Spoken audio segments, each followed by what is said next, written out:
The European Invasion of America. How many structures built by the Spanish, French, and English in the 1500s still exist in America today? To answer this question, let's first take a whirlwind tour of the major European expeditions, starting in the late 1400s. 1492. You know the story. The Nina, the Pinta, and the Santa Maria. Columbus made stops in San Salvador, Cuba, and Haiti. 1497. Henry VIII sends John Cabot to find the passage to China. But all he finds is Newfoundland. 1498. Amerigo Vespucci travels from Italy and tours the coast of South America. In the early 1500s, Spain invades North America. 1519. Hernando Cortez captures Mexico City, the capital of the Aztecs. 1531. Francisco Pizarro plunders the Inca capital of Lima, Peru, making himself one of the wealthiest men in the world. 1532. Cabeza de Vaca raids the Gulf Coast from Tampa to New Orleans and on into Texas. 1539. Hernando de Soto ravages the Indians of northern Florida, Georgia, Alabama, and Mississippi, searching for valuable treasures. 1540. Francisco Coronado journeys from Mexico up through New Mexico and all the way to Kansas, hoping to conquer the mythical Seven Cities of Gold. During the 1520s and 1530s, the French decided they wanted a piece of the action. In 1524, the French king Francis I sent Giovanni Verrazzano to explore the east coast of America. His first sighting of land is what is now called Cape Fear in North Carolina. He journeyed northward, not even noticing the mouths of the Chesapeake Bay or the Delaware River, and then he entered New York Harbor, which is why we have the Verrazzano Narrows Bridge there today. Then he sailed east along the coast of Long Island, and he came upon a triangular island, which is now called Block Island, which he said was the size of the Isle of Rhodes in the Aegean Sea. There he headed north and entered Narragansett Bay, trading with the friendly natives. Then he went around Cape Cod, past Maine and Nova Scotia to Newfoundland, and finally he headed back home and wrote a report for the king. In 1534, Jacques Cartier traveled up the St. Lawrence River to what is now Montreal. In 1562, the French naval officer Jean Ribault starts a colony in Port Royal, which is near what is now Charleston, South Carolina. 2 years later, he moved south and built Fort Caroline, named after the King Charles IX, the new King of France. Fort Caroline was located in Jacksonville, Florida. The Spanish were not pleased. In 1565, the Spanish king sent Pedro Menendez with 11 ships and 1,500 men to oust the French. He first established a base at St. Augustine. Then he sailed north and killed every French man, woman, and child in Fort Caroline. In the 1560s, the English finally realized the value of the New World, but they were wise enough to stay way north of Spanish Florida. In 1576, the English polymath John Dee instructed Martin Frobisher on how to navigate to find the Northwest Passage to the Orient. In 1578, the Queen granted letters patent to North America, north of Florida that is, to Sir Humphrey Gilbert. In 1580, Sir Humphrey Gilbert sent a great Portuguese navigator, Simão Fernandes, to draw a map of the bay which John Dee chose for the first English colony and named after himself, the Dee River, which is now Narragansett Bay, Rhode Island. In 1582, Gilbert sent Anthony Brigham with 2 ships and about 80 men to the New World. They didn't return for 9 months, and I claim this was the mission that built the 28-foot-tall stone and mortar tower that still stands in Newport today. In 1583, Sir Humphrey Gilbert set sail with 5 ships and 280 men. He made it as far as St. John's in Newfoundland, which he claimed for Queen Elizabeth. He was headed south to the Dee River, but he never made it. Off the coast of Nova Scotia, he hit a tempest.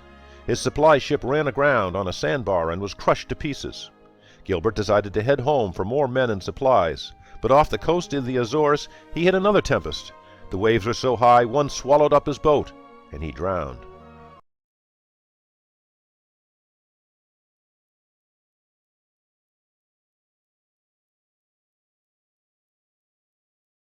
only one of Gilbert's original fleet made it back to England to tell the sad tale of the expedition. The letters patent to North America became void, but a year later the Queen issued new letters patent to Sir Humphrey Gilbert's younger half-brother, Sir Walter Raleigh. Raleigh sent expeditions in 1585 and 1587, but they both failed. In the 1600s, the English were at it again, with the 1607 Virginia Company expedition to Jamestown, Virginia, and the 1607 Popham Colony at the mouth of the Kennebec River in Maine, and of course in 1620 the Pilgrims in Plymouth, Massachusetts. With this brief overview, let's find out what's left of these early missions.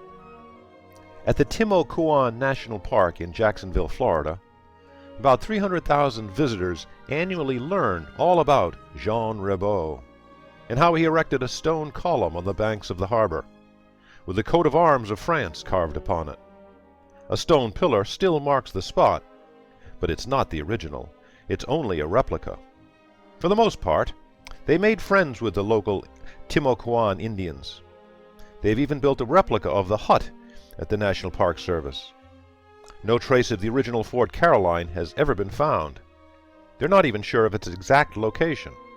But that didn't stop the National Park Service from building a replica of Fort Caroline, complete with ramparts and a wooden wall on the shore of Tampa Harbor. The Spanish didn't want the French in northern Florida because it was so close to the route of their treasure fleets. Spain was absconding with the treasures from South America and from Mexico, returning to their headquarters in Havana. Then they would sail around the tip of Florida, up the east coast of Florida, then catch the Gulf Stream that would carry them back to Spain. In 1565, Pedro Menendez and 1,500 Spaniards wiped out the French Fort Caroline. Indeed, no original buildings from the 1500s still exist. St. Augustine still claims to be the oldest city in America. Today, the Spanish Quarter still has its old world feel. Just south of the beautiful Basilica of St. Augustine, built in 1797, is the Plaza de la Constitución, the oldest public space in America, laid out in 1573. It has a perfect 2:3 proportion, and many fine monuments, but no original buildings. In fact, no structures built in the 1500s still exist today. However, it should be noted that about a century later, in 1672, the Spanish built a magnificent fort, which indeed does still stand today. The solid Castillo de St. Marcos is the oldest masonry fort in the United States. Sitting proudly on a bluff overlooking St. Augustine Harbor, this square fort has 4 pointy bastions and is surrounded by a moat that could be filled with salt water. A National Park Service sentry still guards the gate, demanding to see your ticket. Inside is a grassy courtyard where soldiers drilled their military maneuvers. The sturdy stairs lead upward to the terraplane, or gun deck. At the tips of the bastions are 4 garritas, or turrets, small domed watchtowers. All the walls are built from blocks of coquina, Spanish for small shells. This sedimentary conglomerate is made from ancient shells that bonded together millennia ago. The blocks are covered with a layer of tabby, or plaster. Oyster shells were crushed and burned to make lime, and then that was mixed with sand and water, and then plastered onto the walls. The interior has a feel of a European castle. Here's the dormitory where the Spanish soldiers slept. The National Park Service does a wonderful job telling the story of the fort to the 750,000 annual visitors. And it also keeps the fort well maintained. The Spanish held fast until the end of the 7 Years' War with Britain in 1763, when Britain gained control of all Spanish Florida. St. Augustinians claim that Ponce de Leon landed here in 1513, searching for the fabled Fountain of Youth. In the early 1900s, the eccentric Victorian historian Luella de McConnell opened up the Fountain of Youth Park to celebrate the, quote, first chapter in our U.S. history. But historians assert that Ponce de Leon never even made it to St. Augustine. He landed further south in what is now Daytona Beach. Later, he also explored the west coast of Florida, entering Charlotte Harbor, and on the way to the real Fountain of Youth, a hot mineral spring near Sarasota, Ponce de Leon was killed by the Indians. Now, let's zoom 2,000 miles northward from Florida up to Newfoundland. Sir Humphrey Gilbert had been awarded letters patent to all of North America, except for Florida. When he arrived in St. John, he claimed it for Queen Elizabeth. In Kings Park, located on the street that borders the harbor, is a small plaque commemorating his short visit.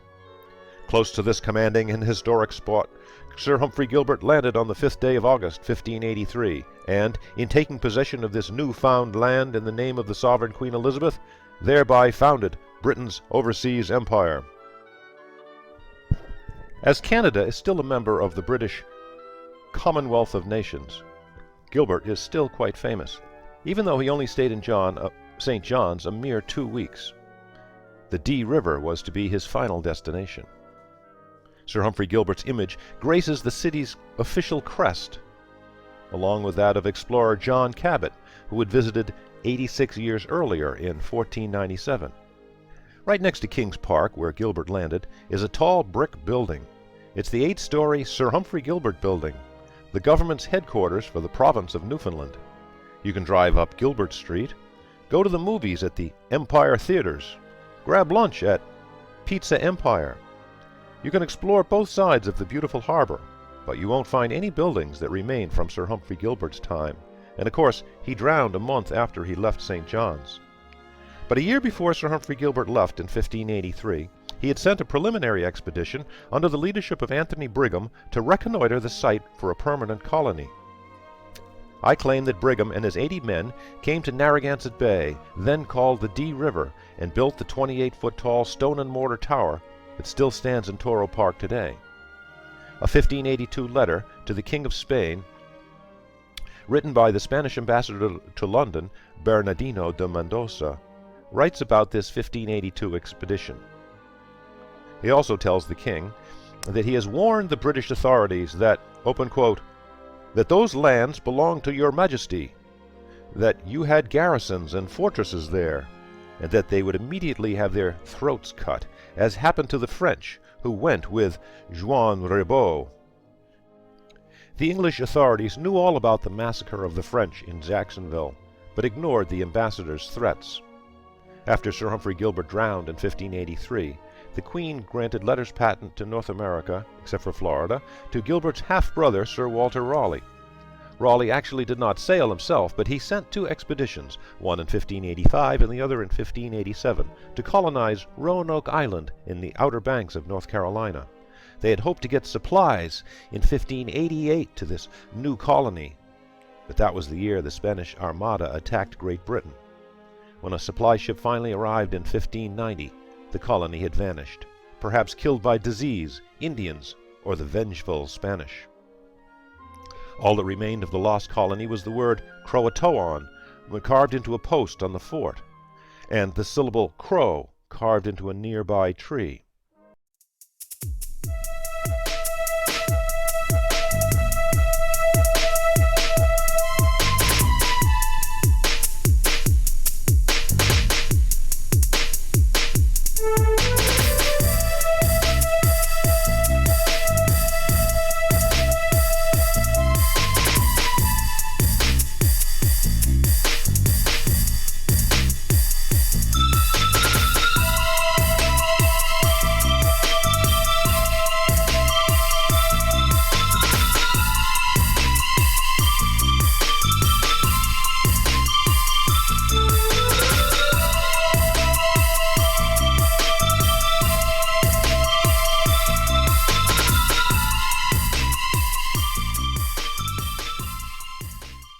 Today, the National Park Service maintains the site of the lost colony, which attracts over 300,000 visitors a year.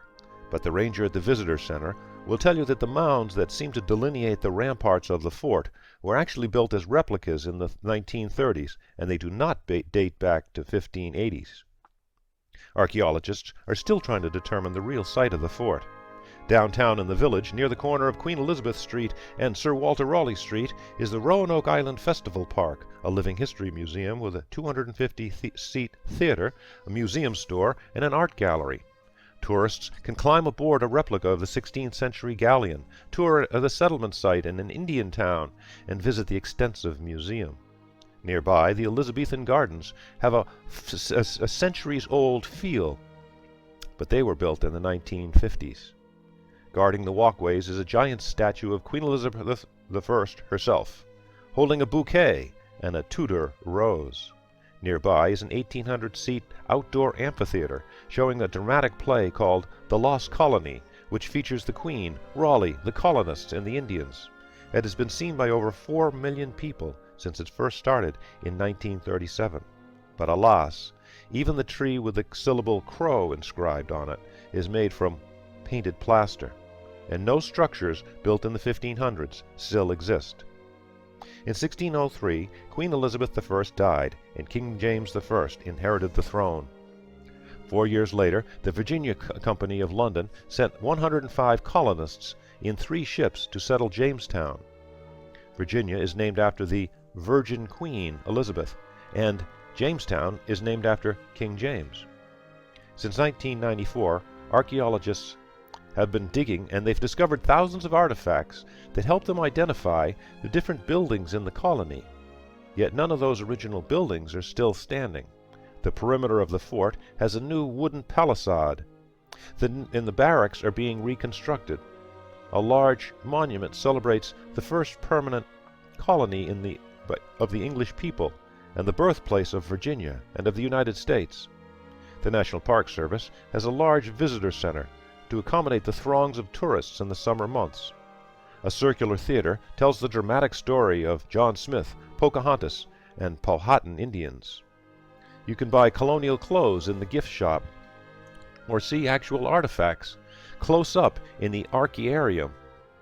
Big as this site is, it is dwarfed by the $40 million Jamestown Settlement Living Museum just down the road. Run by the state of Virginia and financed by hundreds of proud Virginians, this place is state-of-the-art. Walk down the Timeline Hall. Each room has a different decade. To the entrance of the Grand Theater, which seats 250, for a thrilling docudrama. The rambling museum has replicas of houses, maps explaining the early slave trade, life-size statues of the parents of Virginia Dare, the first English baby born in the New World, the powerful Chief Powhatan, a recreation of a street in Elizabethan London, and plenty of gossip about good Queen Bess and one of her favorites, Sir Walter Raleigh.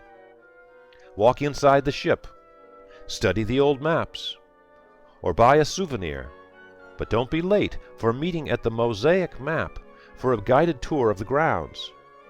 First, you'll visit a reproduction Indian village and get a feel for how the Native Americans lived. Then board the replica ships, and then learn how the sailors navigated. Then visit the recreated Jamestown Fort with its triangular palisade. Go inside the wattle and daub houses with thatched roofs. See the hearths and the furniture. Go inside a replica of the original church. Take a lesson in carpentry. Each year, history comes alive for 400,000 visitors, 300,000 of which are Virginia school children.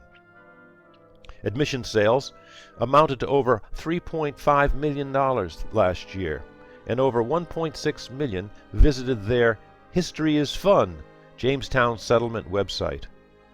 Yet, alas, no buildings from the 1607 exist there today. Now we come to the Pilgrims in 1620. These separatists from the Church of England were definitely not sanctioned by the Crown. They were refugees seeking religious freedom. You can climb aboard the Mayflower too, but it's just a replica. Enclosed in a classic Doric portico built in 1926 is Plymouth Rock. But the Pilgrims never wrote that they landed on a rock. Indeed, sailors try to keep their boats away from rocks. The Pilgrims actually first touched land in Provincetown on Cape Cod.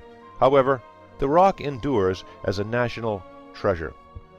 Nearby is Plymouth Plantation, a living history museum built in the 1970s. Militia reenactors practice musket shooting, and housewives cook on smoky fires in thatched-roofed homes. Visit a Wampanoag longhouse in the recreated Indian village.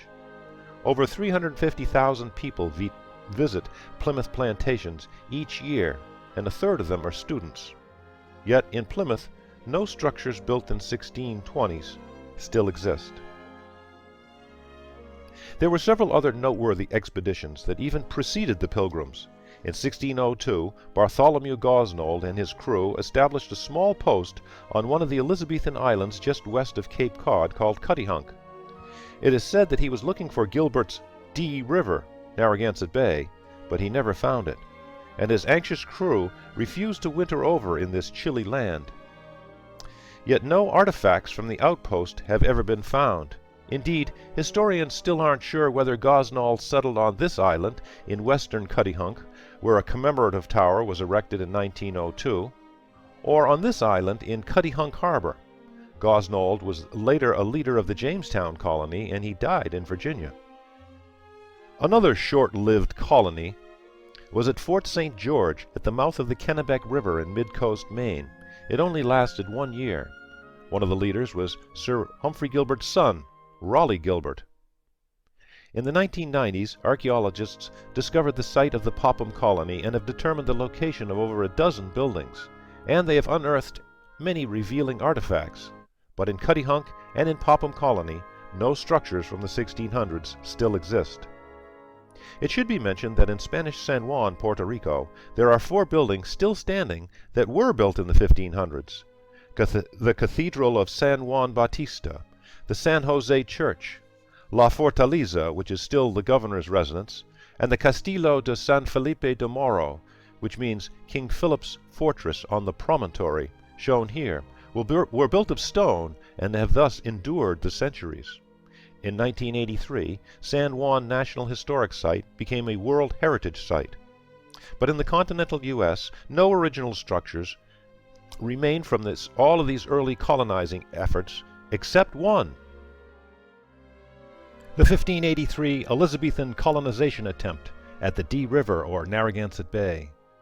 I suggest the 28-foot-tall stone-and-mortar tower that has puzzled antiquarians for centuries, a building which I claim was designed by the great English mathematician, navigational expert, cartographer John Dee, is a Renaissance building in America.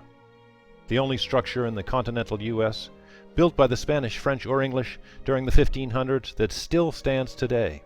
Thus, I contend the John Dee Tower of 1583 is worthy of becoming a World Heritage Site, bringing fame to Newport, to Rhode Island, and to all of New England. The John Dee Tower of 1583 was to be the city center of this Elizabethan settlement on the Dee River.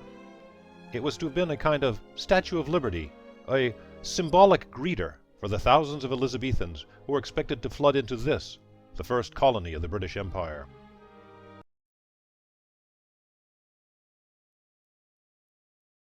"5 centuries ago, the Americas were a new world waiting to be explored. Seamen from the great naval powers of Europe embarked on a series of discoveries that would later bring colonists and settlers, whose legacy lives on today in the names of cities, states, streets, and rivers. John Cabot of England discovered Newfoundland and explored its coast, hoping to find a route to Japan. Juan Ponce de Leon of Spain explored the east coast of Florida and the Florida Keys. Italian Giovanni di Verrazzano explored the Atlantic coast in search of a passage to the Indies. And Jacques Cartier of France sailed the St. Lawrence River to Montreal. Spanish explorer Hernando de Soto traveled the southeast from 1539 to 42, while his compatriot Francisco de Coronado searched the southwest and the southern Great Plains for the mythical 7 cities of Cibola. In 1565, the Spanish reversed a policy which barred colonization and founded St. Augustine, the first permanent settlement in America. The English founded their first colony at Roanoke in 1585, but it later disappeared without a trace. This failure suspended English colonial efforts until 1606, when the London Company was authorized to establish settlements. In 1607, they established Jamestown as the first permanent English settlement. The first permanent French settlement was founded by Samuel de Champlain at Quebec in 1608. Searching for a northwest passage to Asia, English navigator Henry Hudson explored the Delaware Bay and New York Harbor. Across the continent, the Spanish set up Santa Fe in 1610 to serve as an administrative and missionary center. The New World became a haven from the Old. In search of religious freedom, the Pilgrims landed at Plymouth in 1620 and started the first English colony in New England. The Dutch were not to be left out. They established their first settlement at Fort Orange in 1624, now known as Albany, New York.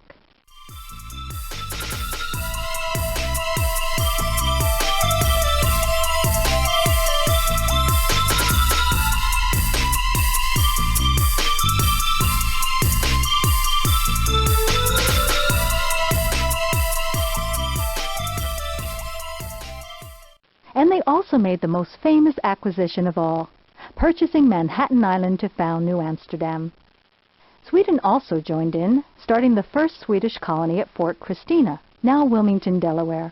By 1650, the Swedish in New Sweden, the Dutch in New Netherlands, and the British in Virginia and New England were firmly established in the Mid-Atlantic region. But as each colony expanded, beside existing European rivalries, tensions developed that soon brought the colonies in conflict. During the First Anglo-Dutch War, the English seized the Dutch outpost of Fort Good Hope. 2 years later, the Dutch took control of the Delaware Valley from Sweden. The English regarded New Amsterdam as blocking their westward expansion, so they decided to take it. Dutch Governor Peter Stuyvesant surrendered in 1664, and the British renamed the city New York, in honor of the Duke of York, brother of King Charles II. By the end of 1664, 3 European powers remained in North America. The British controlled most of the eastern seaboard and a large region north. The French had settlements from Quebec to Montreal and influence over the interior. And Spain had claim over Florida and the Southwest, but with few settlements. The next century would see greater expansion and exploration. The English settled in Carolina at Charleston in 1670, while the French explored the interior. Marquette and Joliet traveled the central Mississippi in 1673. Lewis Hennepin, the upper Mississippi area in 1680, and La Salle descended the Great River to the Gulf of Mexico, claiming the entire Mississippi watershed in the name of France, and naming it Louisiana, after King Louis XIV. After receiving a charter for Pennsylvania, William Penn established Philadelphia in 1682. Colonization increased. The Spanish founded Pensacola in Florida in 1698. The French built a mission at Cahokia, the first permanent settlement in Louisiana, and the British began to clear the interior and expand. The Spanish built in the southwest. Albuquerque was founded in 1698. The French set up Mobile, capital of Louisiana, until 1720, and Natchitoches, the oldest permanent settlement in present-day Louisiana. Responding to French development, Spanish missions were established in Nacogdoches, Texas, and then San Antonio. In 1718, New Orleans was founded due to its location on the Mississippi near the Gulf of Mexico. The English expanded south with the arrival of settlers in Savannah, Georgia in 1733. By 1754, British and French interests began to compete as colonists vied for territory. British influence extended along the eastern seaboard, from Nova Scotia to Georgia and as far west as the Appalachian Mountains, with an area around the Hudson Bay. The French claimed eastern Canada and Louisiana Territory, and the Spanish were widely scattered over Florida, Texas, and the far southwest. A fight started over the Ohio River Valley. An English fort built at what is now Pittsburgh was taken over by the French. A contingent under George Washington built Fort Necessity nearby, but was ousted in July of 1754. It was the beginning of the French and Indian War.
The British capture of Quebec in 1759 and the French surrender of Montreal in 1760 seriously eroded French resistance.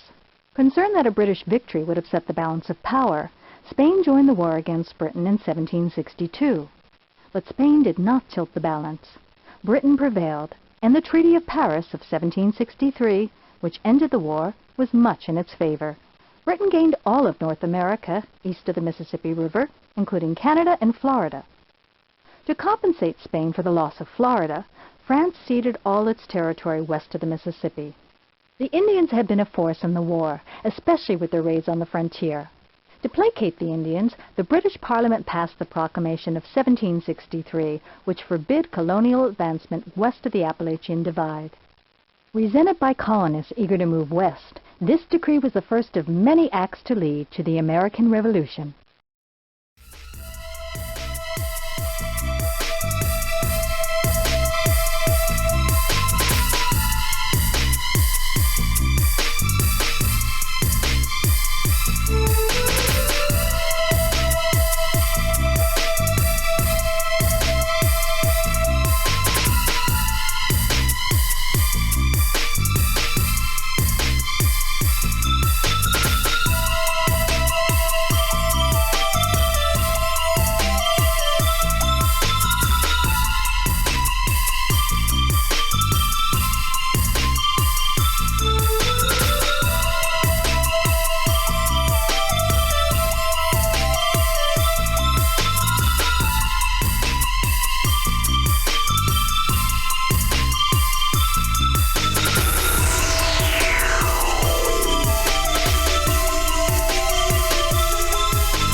Hard to imagine that Hollywood hasn't jumped all over this. You would think it would be box office gold because it's part Spartacus and part Braveheart and part Amistad and part Glory with a little bit of Dances with Wolves thrown in. A story decades long of oppression and freedom fighting. I don't understand why there hasn't been more attention to John Horse and the Black Seminoles, but hopefully we can correct this.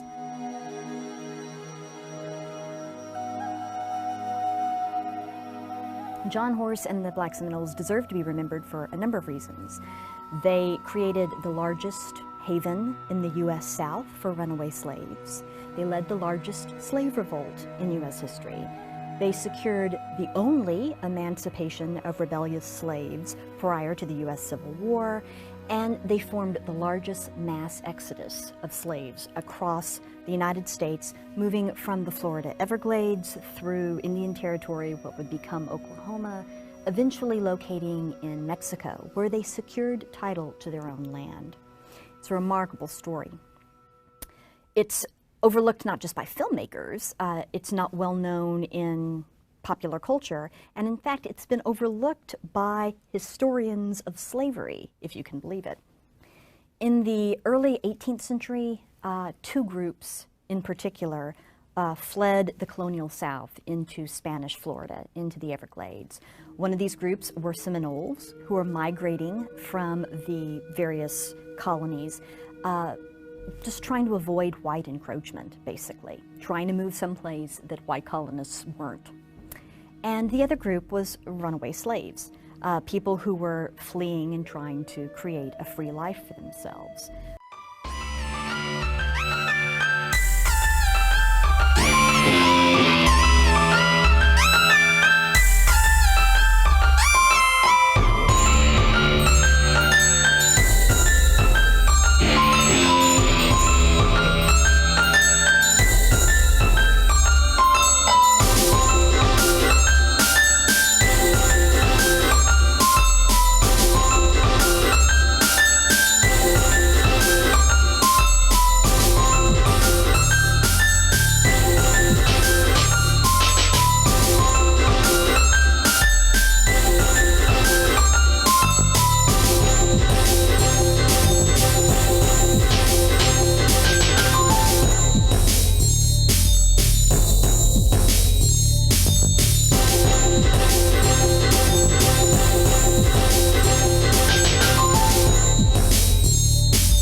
welcome in Florida. And in fact, the Spanish crown offered runaway slaves their freedom if they would defend the land for the crown, for the Spanish. So a mixed society emerged in the Everglades of intermarriage, family intermingling between these runaway slaves and the Seminoles.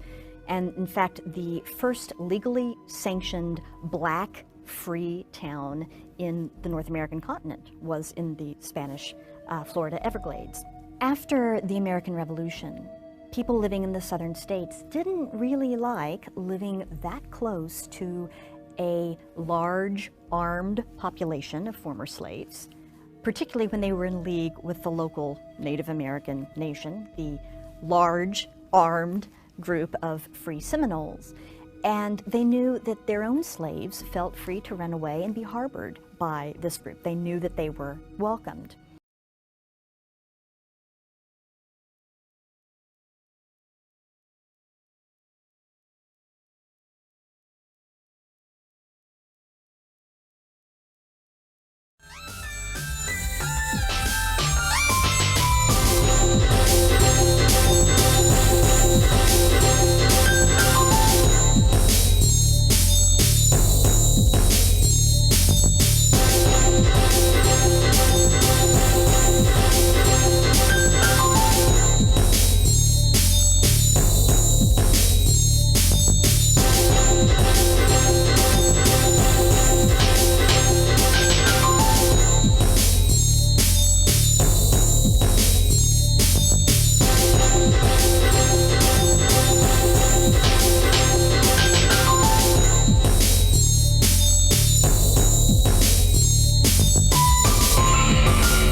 And so from George Washington's administration on, there was questions of what do we do about the problem of the Florida Everglades.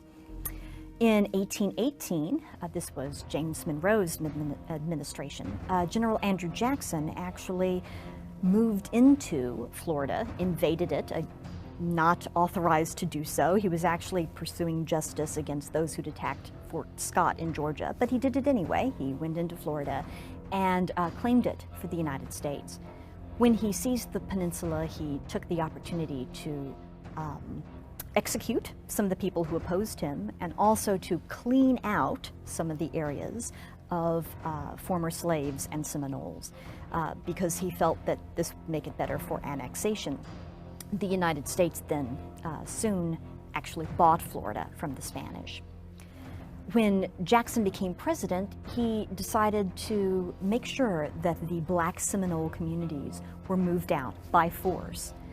So he pursued this in his policy, his larger policy of Indian removal.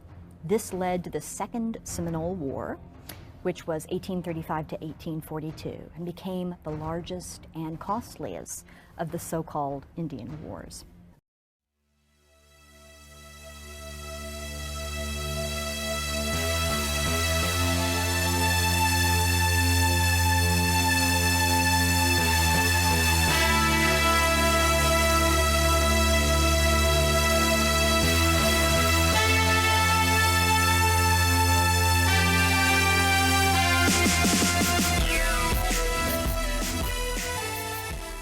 Because the two communities were tied together, that is, the former slaves and the Seminoles, when the Seminoles were attacked in the Seminole War, this led to an uprising of the former slaves. In April of 1836, black Seminoles and their Indian allies moved together to create what was the largest slave rebellion in U.S. history. this wasn't just a matter of runaway slaves.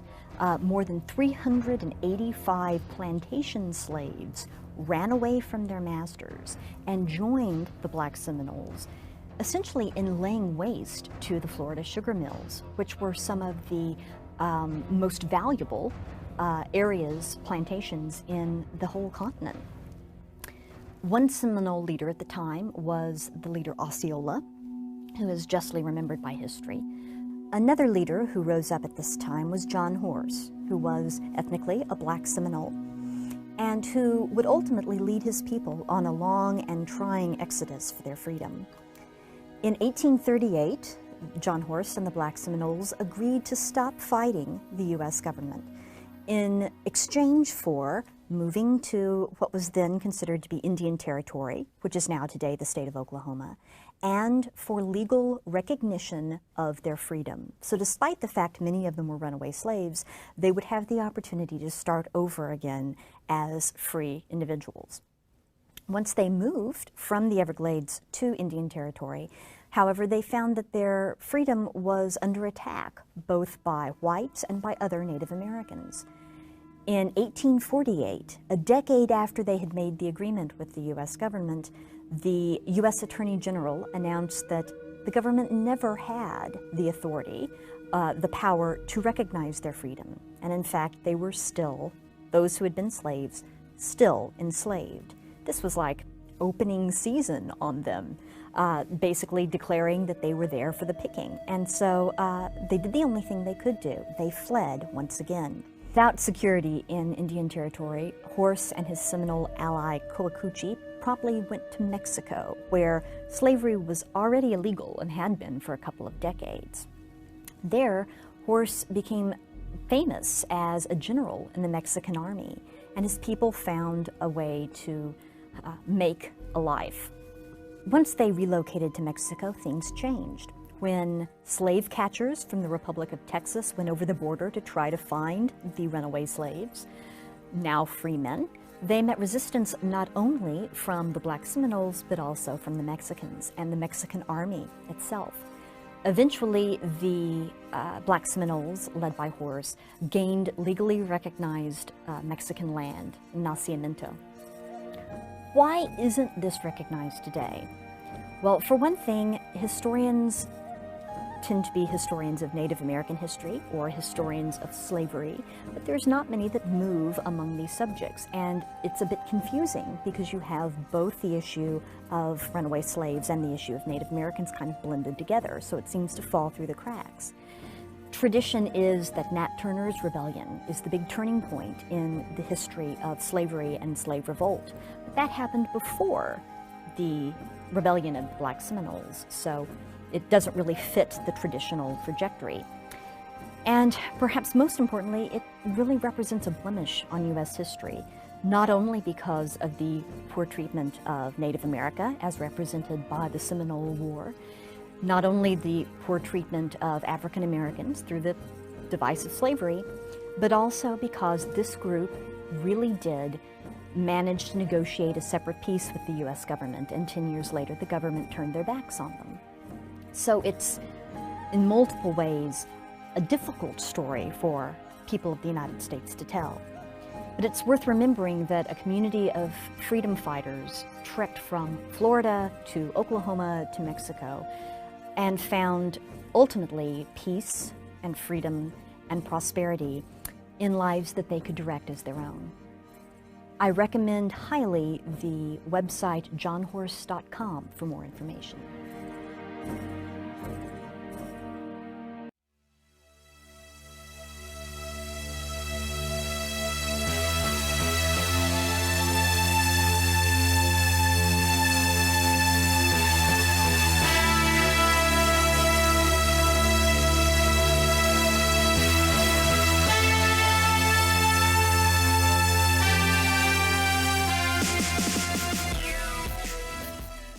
Black history is taught like this. You started off as a slave, then white folks felt bad and decided to free you.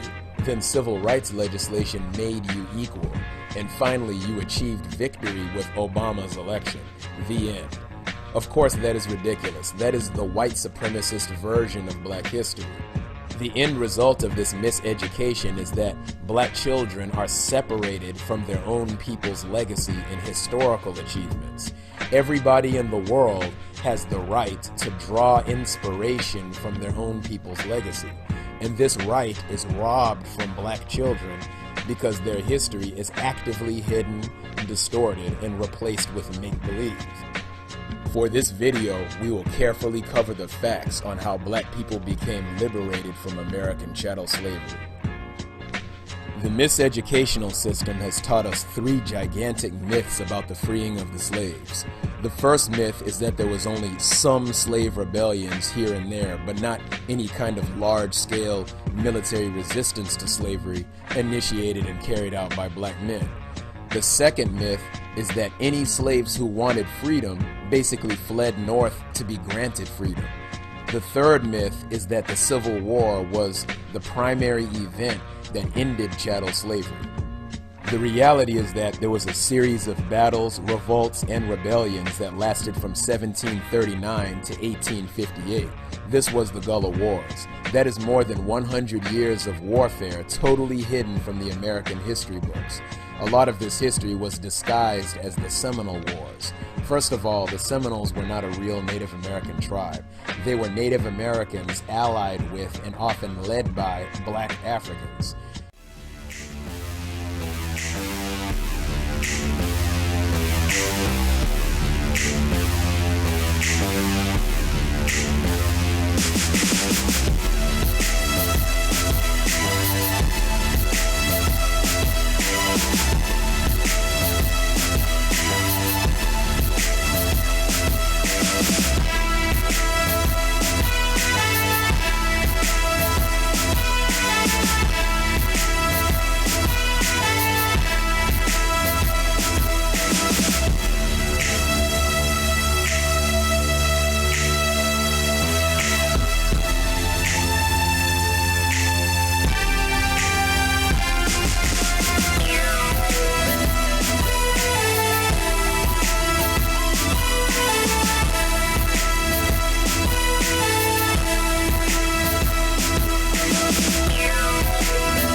Seminole literally means runaway. Maroon means fugitive. Gullah refers to the black Africans.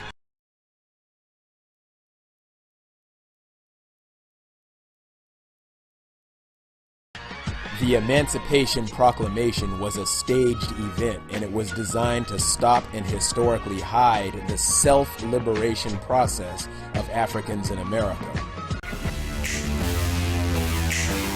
Africans were brought into the Anglo-American New World Order, and many of these Africans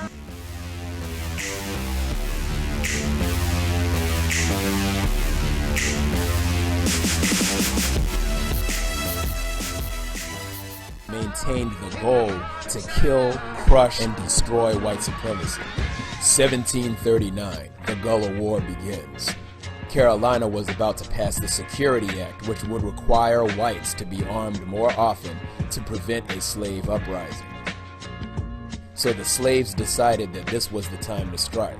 About 20 of them went to the local store, stocked up on guns and ammo, killed the shopkeeper, and began the Stono Rebellion. The rebels marched, and as they marched, their following grew larger and larger. They chanted out "Liberty" as they marched, chasing the slave owners, killing them, and burning their houses down. After the rebellion, South Carolina passed the Negro Act, which prevented a future rebellion by limiting the rights of the slaves. From that point in time until 1812, the Gullah were fighting continuous battles against the state militia in Florida. Spain was fighting against the American colonists for land in Florida. The Spanish started arming the Gullah and providing them with military training. The Gullah used this military equipment and training to defend their own free, independent black towns. The first black town in North America was called Garcia Real de Santa Teresa de Mose. It was built by the black man and officially recognized later by the Spanish Lieutenant General Montillano in 1738. This black town was a place that slaves could escape to have their own land and receive military training.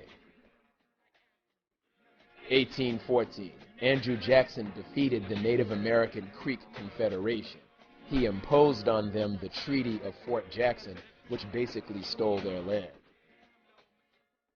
So Chief Sakafoka led thousands of his warriors to Florida and joined forces with the mighty Gullah nation. The so-called Indian Wars were actually the Gullah Wars. General Thomas Jessup said, "Throughout my operations, I found the Negroes the most active and determined warriors, and during the conferences with the Indian chief, I ascertained that they exercised an almost controlling influence over them. This, you may be assured, is a Negro and not an Indian war." 1816, the Battle of Negro Fort. Negro Fort was a structure built by the British and occupied and led by black Gullahs. Andrew Jackson ordered Colonel Clinch to destroy Negro Fort. After they destroyed Negro Fort, Andrew Jackson ordered the torture of the leaders and the enslavement of the black captives. This was a historical turning point in Gullah military strategy. The Gullah leaders who escaped decided that they would never again use the British strategy of fighting from a fixed fortified position. They decided instead that they would return to using the traditional Gullah method of guerrilla warfare, which involved striking and vanishing, luring the enemy into strange areas: the forest, the pasture, the swamp. They had the advantage with decentralized warfare because they knew the land better.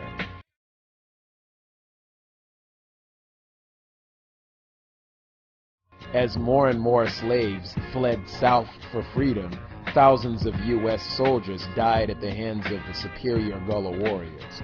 1818, the Battle of Suwanee.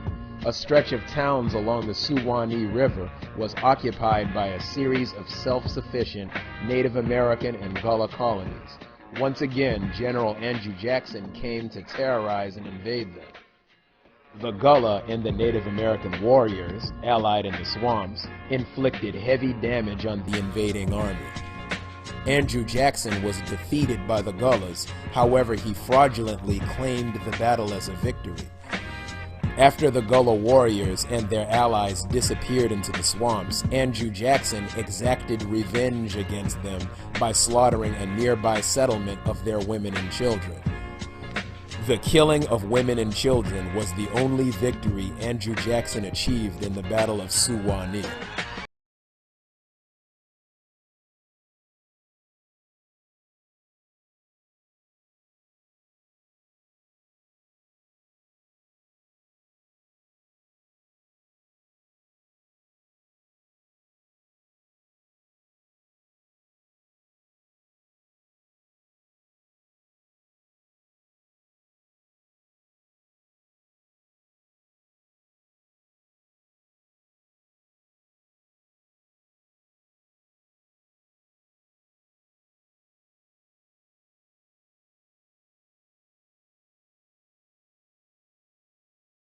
Every time you capture a free Gullah warrior and sell him into slavery, the Gullah warrior will only spread his own knowledge amongst the new slaves he's living with. This rebellion was to be led by Denmark Vesey and his lieutenant Peter Poyas. 9,000 slaves were planning to revolt that day. However, the revolt never actually took place because cowardly black people involved with the movement informed the white colonists of these plans. Everyone involved ended up being executed or sold away to another plantation. 1835, the victory over the King Fort Relief, otherwise known as the Dade Massacre. The reason it was recorded as a massacre instead of a battle was to hide the fact that it was a legitimate military victory for the black Gullah. Also in 1835, the U.S. Army suffered another defeat at the Withlacoochee River, forcing General Gaines to leave Florida. 1837, Colonel Taylor claimed the Battle of Lake Okeechobee as a victory for the United States. In reality, the Gullah warriors and the Native Americans had already started fleeing the area and spreading the Gullah resistance to other parts of America. The real war that ended slavery was not the Civil War, it was the Gullah Wars. It was Native Americans and black Muslim Gullahs against the white Christian colonists. The so-called Civil War was carried out for elitist banking and business interests, and it also served as a formality, a ceremonial ending to chattel slavery. In reality, slavery ended in America because it couldn't be maintained against the constant guerrilla attacks, and the only way to stop those attacks was to make slavery illegal. The free black man would not tolerate slavery. Therefore, it came to an end.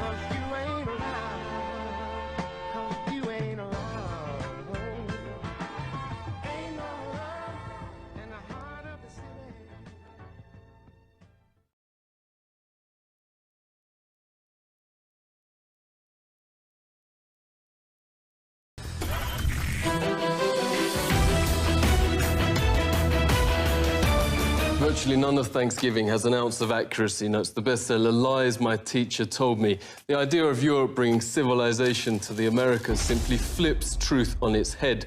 This is what European explorers actually found in North America. Far and away the most beautiful city on earth. 5 times the size of London or Rome. Great towers and buildings rising from the water. 60,000 gleaming houses, and how spacious and how well built they were. Of beautiful stonework and cedar wood, and the wood of other sweet-scented trees.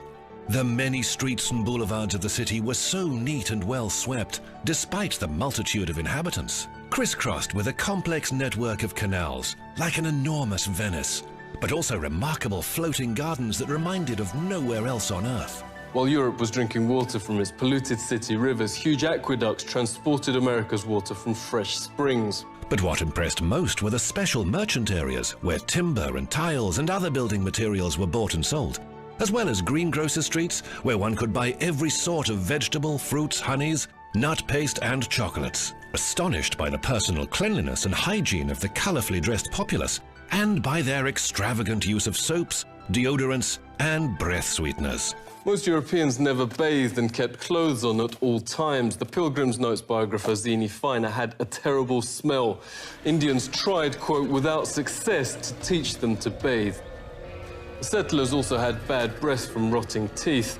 Death and starvation was so common that corpses were just dumped in open pits known as poreholes. Many turned to alcohol and committed suicide. In fact, the story of the first settlers has been deliberately changed, notes author James Lowen, because the truth is so shameful. They actually settled hundreds of miles further south and stayed in America because the mission was a failure. Their real aim, reports historian Robert Beverly, was to find some gold and take it back to Europe. They spent their days digging random holes in the ground, haplessly looking for gold instead of planting crops. Soon they were starving and digging up putrid Indian corpses to eat. They took some Indian prisoners and forced them to teach the colonists how to farm. And the meal with the natives wasn't quite the Thanksgiving shown on TV and in school books. The colonists offered the Indians a toast to eternal friendship, whereupon the chief, his family, advisors, and 200 followers dropped dead of poison. In mainstream history books, perhaps the most common description of American territory then is virgin land. In fact, notes historian Peter Jennings, it was widowed. Horrific enough, the Nazi ethnic cleansings in Europe during World War II. Leading American studies professor David Stannard notes it's dwarfed by, quote, far and away the most massive act of genocide in the history of the world. The death of 100 million indigenous people in the, quote, American Holocaust. Some from disease, but also vast numbers from a deliberate policy aimed at wiping out the race that mainstream history books continue to pretend never happened. He notes when Heinrich Himmler called the final solution, quote, delousing, Himmler was only echoing the Pilgrim Army's rallying cry, nits make lice, nits being Indian babies. This was a map of Indian nations across the US. 80% of the first government's entire budget went on attacking existing Indian settlements to take their developed farmland. The settlers would most probably not have survived, writes Jennings, on their own. 95% of America's entire population was then wiped out. American Holocaust notes there is documented evidence of colonist leaders going town after town, deliberately killing all men, women and children. Yet school texts and history books remain silent. Orders came from the very top. Under the direct order of George Washington, at least 28 of 30 Seneca towns and all the towns of the Mohawk, Onondaga and Cayuga were simply obliterated. George Washington wrote, "The Indian country, quote, must be destroyed." Thomas Jefferson called to, quote, pursue Indians to extermination. Nobel Peace Prize winner Theodore Roosevelt called beneficial the eradication of the native race. Stannard notes genocide was official public policy. California Governor Peter Burnett in his 1851 message to the legislature. Extermination must continue to be waged until the Indian becomes extinct. Another governor issued the public proclamation to, quote, pursue, kill and destroy all Indians. A witness notes the ensuing bloodbaths practically wiped out the native race. The whites shoot them down like wolves, men, women and children, wherever they could find them. This war of extermination against the Aborigines is tending to the final extinction of the race. What reportedly saved the race from extinction was their use as slave labor. This extermination policy has proved so injurious to the interests of the whites. Indian labour is indispensable. Highly prized slaves were Indian girls as young as 3, said the Marysville Appeal, for fulfilling double roles of labour and of lust.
Over the course of 10 centuries, Muslim pirates cruised the African and Mediterranean coastline, pillaging villages and seizing slaves. They would attack at pre-dawn on unexpected coastal towns. The Muslim raiders would kill as many of the non-Muslim older men and women as possible, collecting only young women and children to sell them into the slave markets of the Middle East as concubines or eunuchs. Many did not survive. Terrorizing Muslim pirates dispatched and commissioned from the surrounding Mediterranean countries, along with women and children passengers, and put them into this slavery. Many were never heard from again. The names of those who were captured by the Barbary pirates were read aloud each Sunday in their churches, just as those who were lost at sea. Some captives were held for ransom, but most of the money would have to be raised privately by widows and family friends and children, as Congress was unable to pay the full asking price. It started actually in 1784 when they began to attack our merchant ships.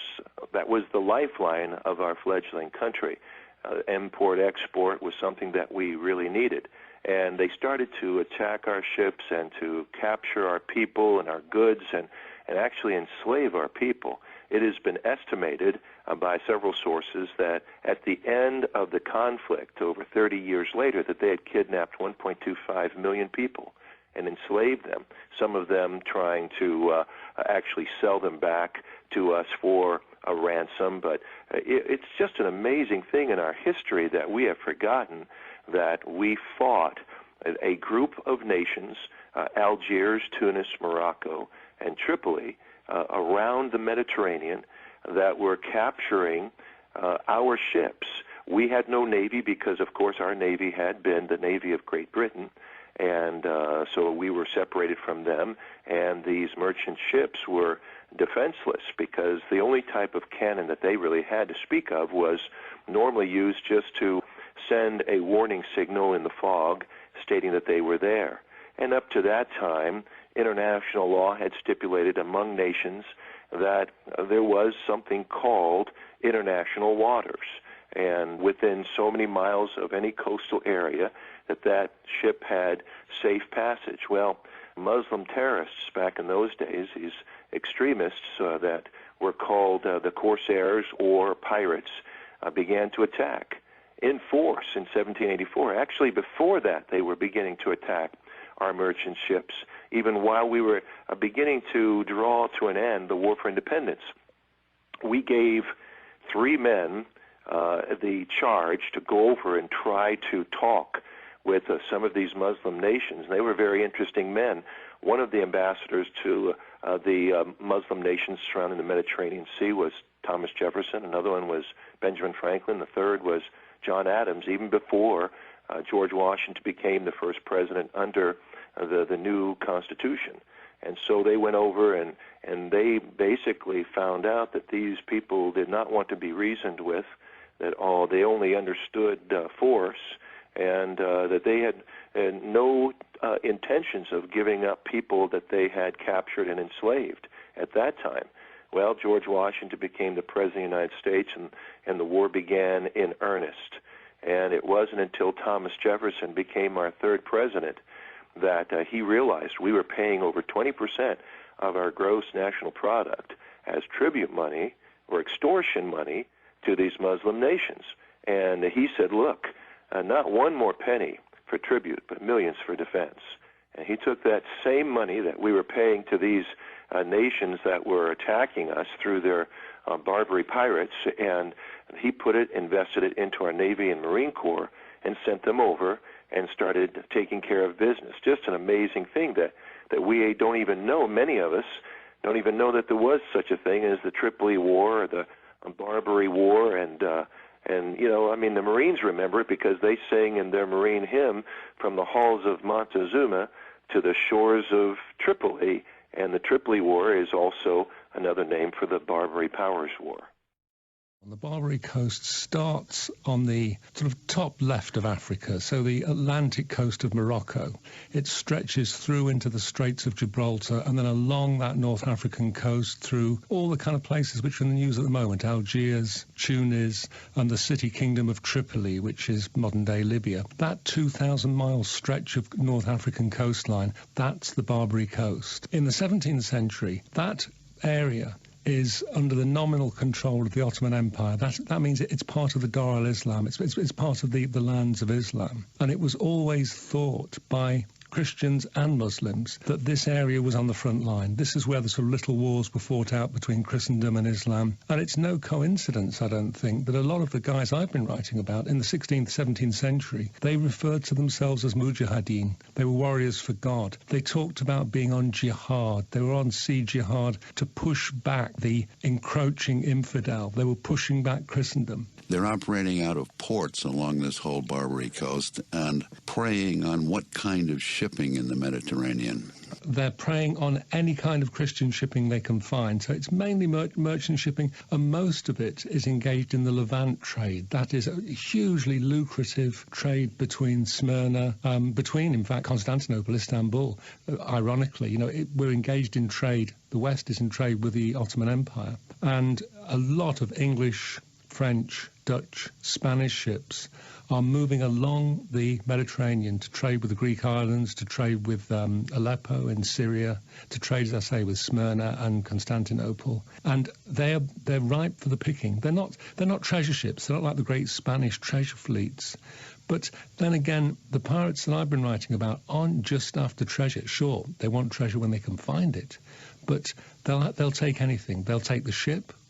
They'll take the cargo, even if it's olive oil or currants or whatever, they can sell it. And very importantly, they'll take the crew. Piracy, and in fact the states of Algiers and Tunis and Tripoli depended on slavery. The economies of these states depended on capturing slaves and ransoming them or selling them on. Something like 1 million Europeans were sold into slavery on the Barbary coast in the 17th century. That's an appalling number. I mean, men, women, children, and sold as what? As domestic servants, as galley slaves? And all of those things, Lewis. And also, importantly, if they were well connected, they're held for ransom. So they can be sort of taken on as cheap labour, but also they're encouraged to write home to London or Bristol in England and to say, look, help, mum and dad, brothers, sisters, send money. I'm trapped here and my owner has set a price on my head, and the only way I'm going to get free is if you send money.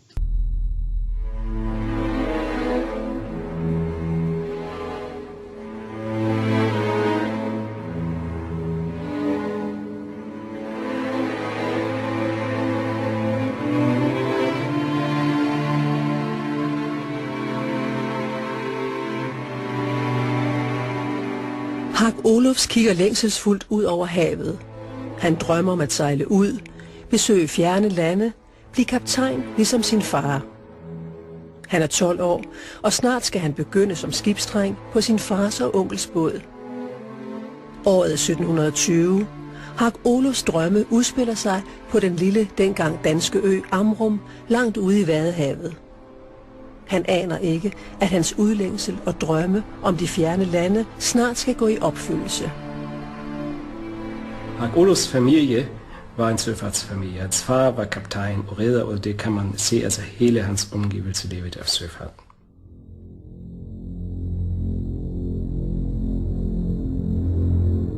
Hak Olufs døde ung.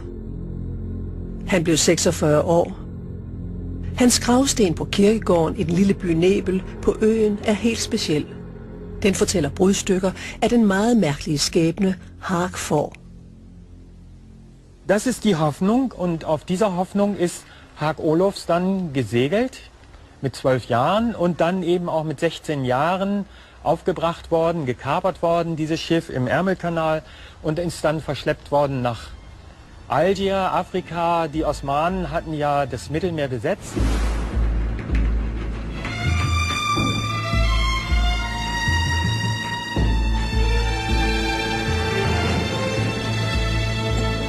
I I 1724 er den nu 15-årige skibsdreng Hak Olofs på sin fars skib Håbet på vej fra Nantes i Frankrig hjemad mod Hamburg, da det bliver opbragt af kapere tæt på Scillyøerne ud for den engelske kanal.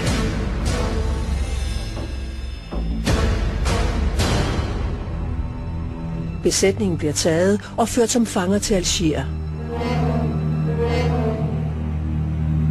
Drengen Hak Olofs og de andre ombord kommer til at dele skæbne med ca. 1 million europæere, der fra 1500-tallet og til 1830'erne ender som hvide slaver i Nordafrika.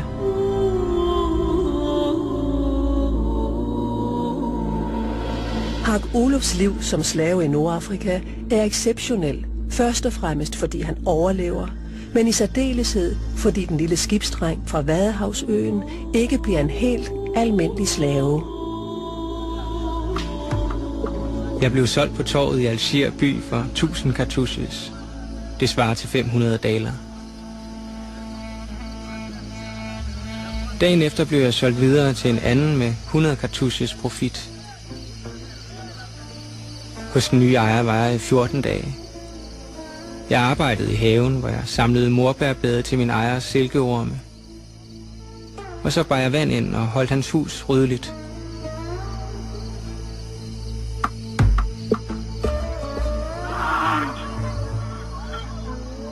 Det er en storby, byen Algier, som den unge dreng Hak Olofs og de andre tilfangetagende øboere fra Amrum bliver ført til i 1724.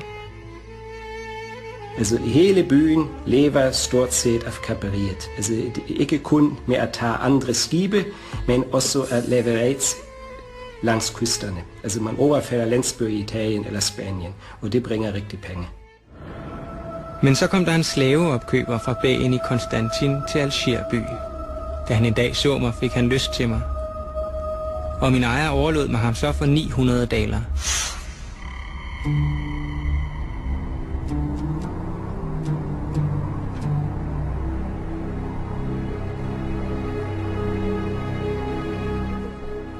Jeg kom nu til byen Konstantin, hvor min nye ejer, Ben Asin, kan sammenlignes med en lille konge. Da jeg kom i hans tjeneste, var han allerede en ældre herre. Han var temperamentsfuld, havde et sundt udseende, var hjertelig og havde stor krigserfaring.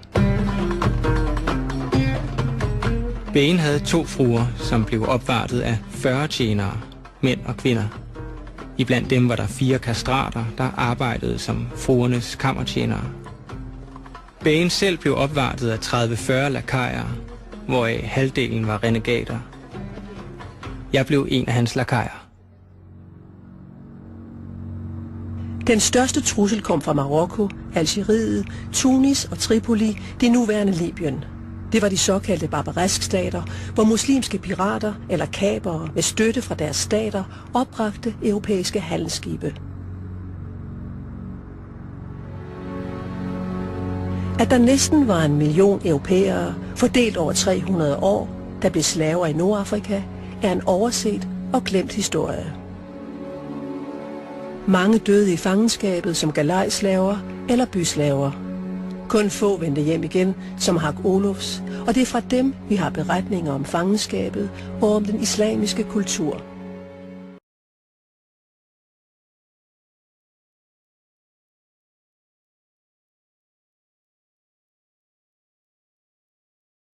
They came as slaves, vast human cargo, transported on tall British ships, bound for the Americas.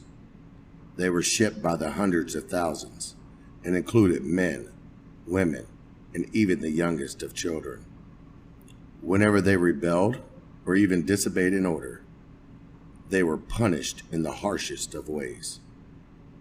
Slave owners would hang their human property by their hands and set their hands or feet on fire as one form of punishment.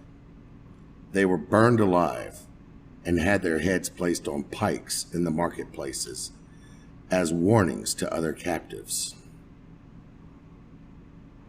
Now, do we really need to go into all the gory details? We know all too well of the atrocities of the African slave trade. But are we talking about the African slave trade? King James II and Charles I also led a continued effort to enslave the Irish. Britain's famed Oliver Cromwell furthered this practice of dehumanizing one's next-door neighbor. The Irish slave trade began when James II sold 30,000 Irish prisoners as slaves to the New World. His proclamation of 1625 required Irish political prisoners to be sent overseas and sold to English settlers in the West Indies. By the mid-1600s, the Irish were the main slaves sold to Antigua and Montserrat. At that time, 70% of the total population of Montserrat were Irish slaves. Ireland quickly became the biggest source of human livestock for English merchants. The majority of the early slaves to the New World were actually white, something many people aren't taught in their school. From 1641 to 1652, over 500,000 Irish were killed by the English, and another 300,000 were sold as slaves. Ireland's population fell from about 1.5 million to 600,000, just in one single decade. Families were ripped apart as the British did not allow Irish fathers to take their wives or children with them across the Atlantic. This led to a helpless population of homeless women and children. Britain's solution was to auction them off as well. During the 1650s, over 100,000 Irish children between the ages of 10 and 14 were taken from their parents and sold as slaves in the West Indies, Virginia, and New England. In this decade, 52,000 Irish, mostly women and children, were sold to Barbados and Virginia. Another 30,000 Irish men and women were also transported and sold to the highest bidder.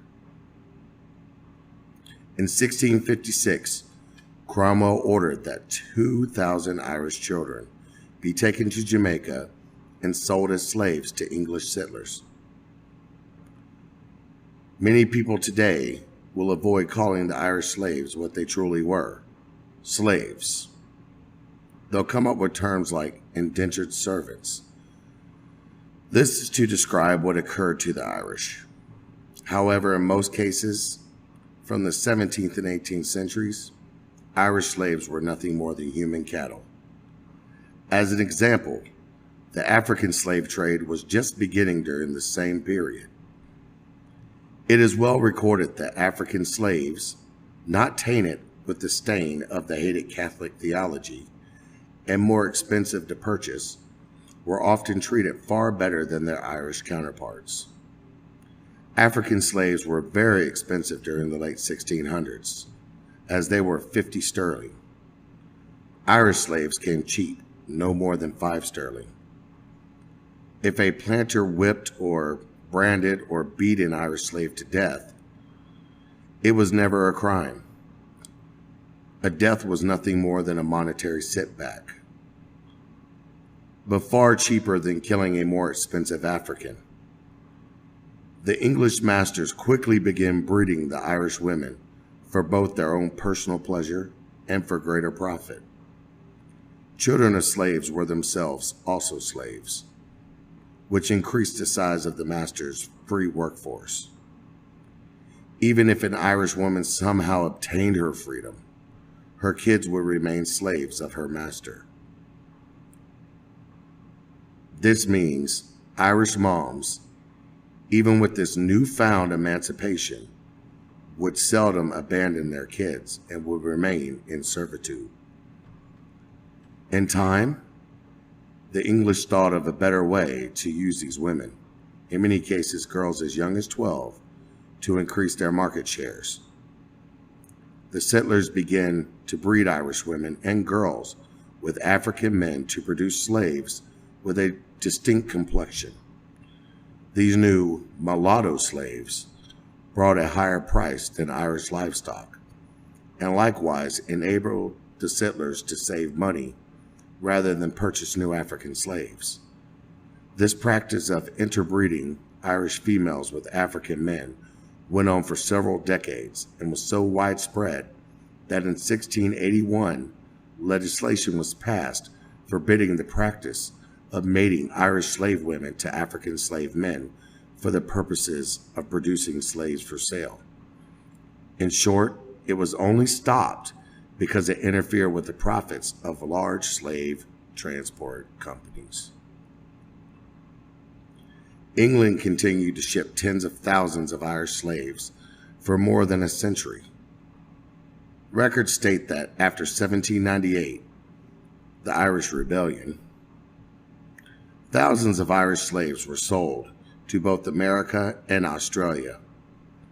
There were horrible abuses from both African and Irish captives. One British ship even dumped 1,302 slaves into the Atlantic Ocean so that the crew could have plenty of food to eat. There's little question that the Irish experienced the horrors of slavery as much, if not more, in the 17th century as the Africans did. There is also very little question that those brown tan faces you witness in your travels to the West Indies are very likely a combination of Irish and African ancestry. In 1839, Britain finally decided on its own to end its participation in Satan's highway to hell and stop the transporting of slaves. While their decision did not stop pirates from doing what they desired, the new law slowly concluded this chapter of nightmarish Irish misery. But if anyone, black or white, believes that slavery was only an African experience, then they have it completely wrong. Irish slavery is a subject worth remembering, not erasing from our memories. But where are our public and private schools? Where are the history books? Why is it so seldomly discussed? Do the memories of hundreds of thousands of Irish victims merit more than a mention from an unknown writer?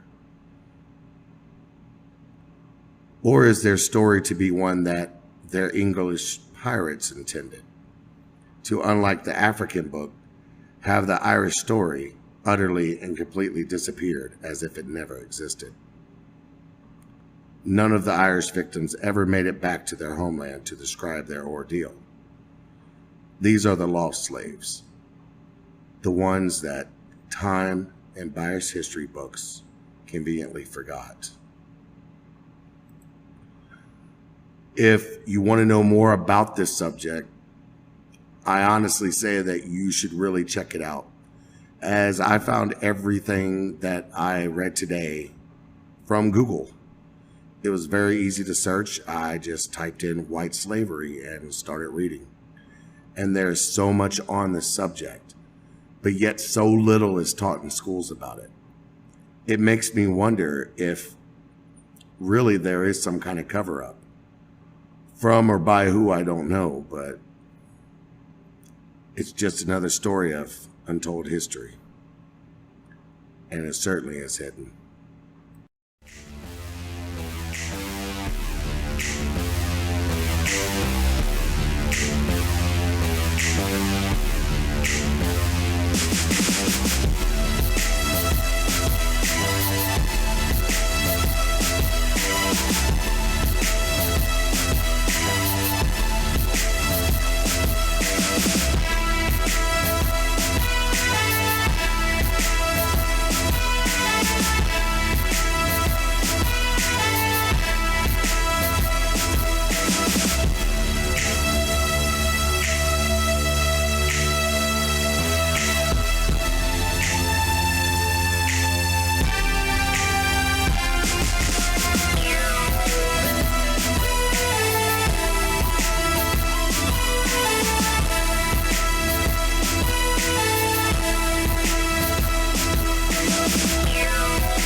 Now we have another archaeology book by Time Life magazine.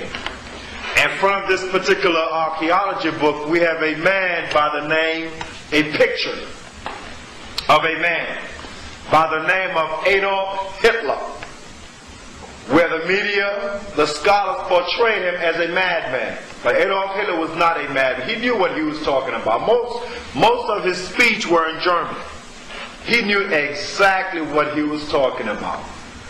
And he knows the records of the real Germans.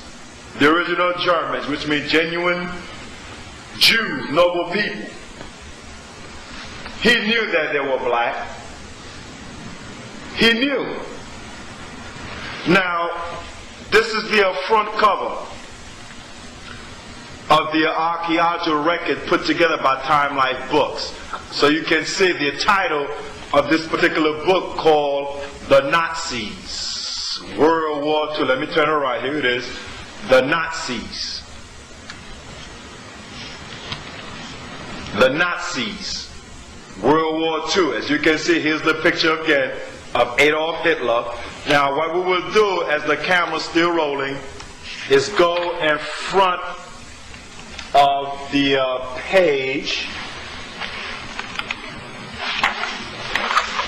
Go down to here. We are at the front of the page. Now this particular archaeology book was put together by Robert Edwin Hertzstein. If I'm not mistaken, from the last name, it seems like a so-called Jew to me. The editors of Time Life Books, the Nazis. And Time Life Books is a major publishing company. Let's see what Time Life Books says concerning the Jews. On page 132, in the archaeology book titled The Nazis, World War II, the scholars have put together records of the things that Adolf Hitler was doing. Now what you're seeing here is Adolf Hitler, right here. And the scene here is a theater. Adolf Hitler showing documentary films. And the man next to him is his right-hand man. And we will read the caption at the bottom. Adolf Hitler and the rest of his comrades showing documentary films. Now let's see what happened. The man that we have just saw, his name is Goebbels, and Hitler personally appraised a new German movie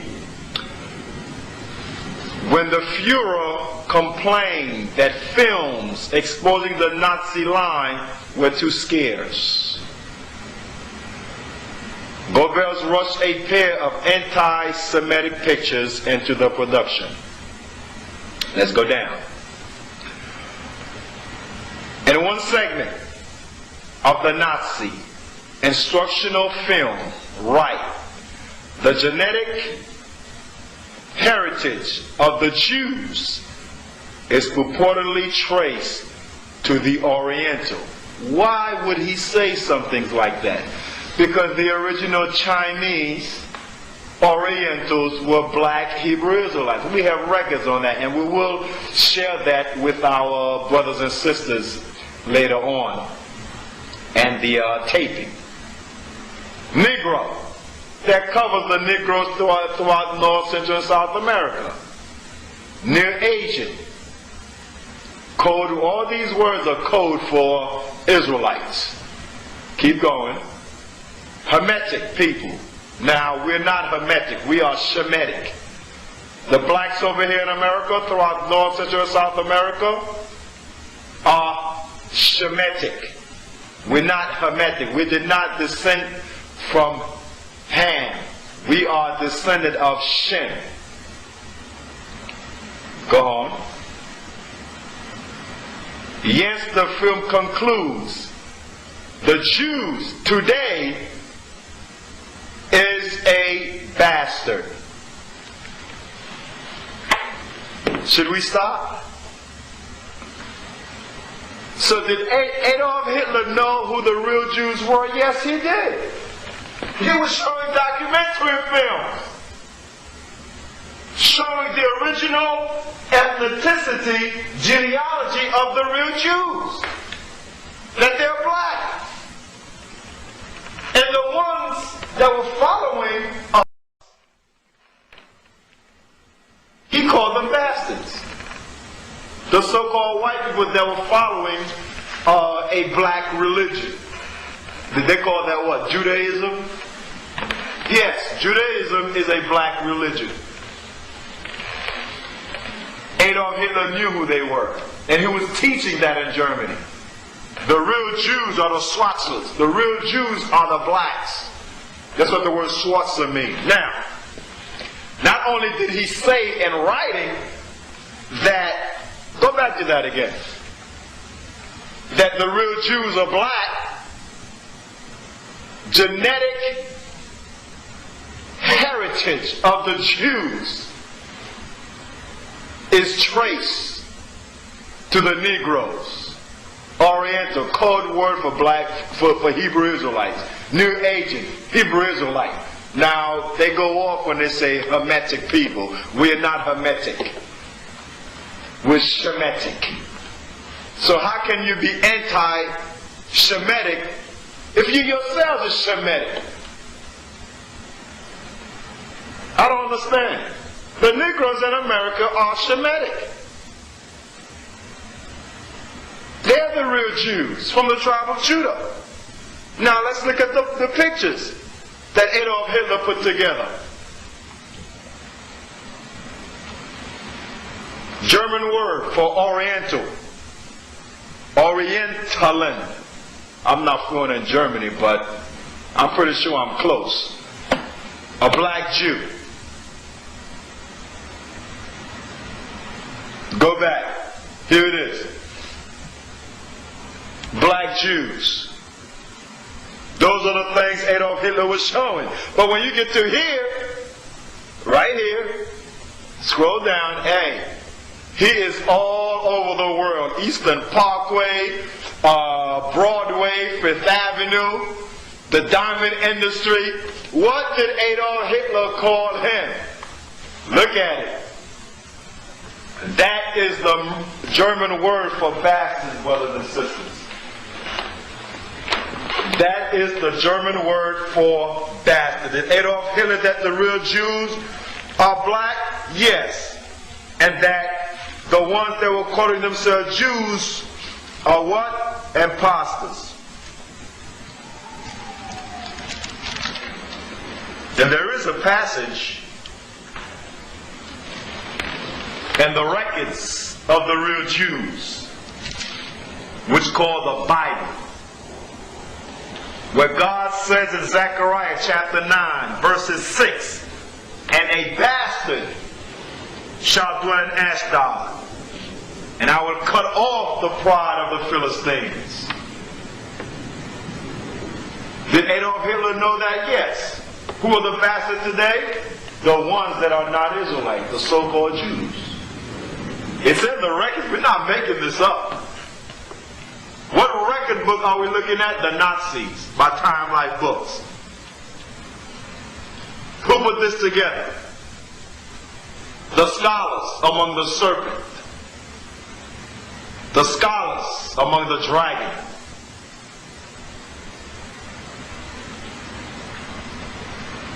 And the records are coming out, destroying the lie. This is the proof. And when you read Zechariah 9, verses 6, God says, a bastard shall dwell in Ashdod, which is in the future. Now when you trace the geographical location of Ashdod, it is Tel Aviv in Palestine. So who's ruling over there? God says, a bastard shall dwell in Ashdod. God says that. Did Adolf Hitler know that? Yes. There it is. So the so-called Jews are imposters. Go back to the writing against us so they can see it. Adolf Hitler showing documentary film of the real Jews being black. This is amazing. I'm shocked. I would need a break. I'm sorry. Read it again. In one segment of a Nazi instructional film right, the genetic heritage. Go back. The genetic heritage of the Jews is purportedly traced to Oriental Negro. Oriental. Code word for black Hebrew Israelite. Negro, that gives it away. So Hitler was teaching that the real Jews are black.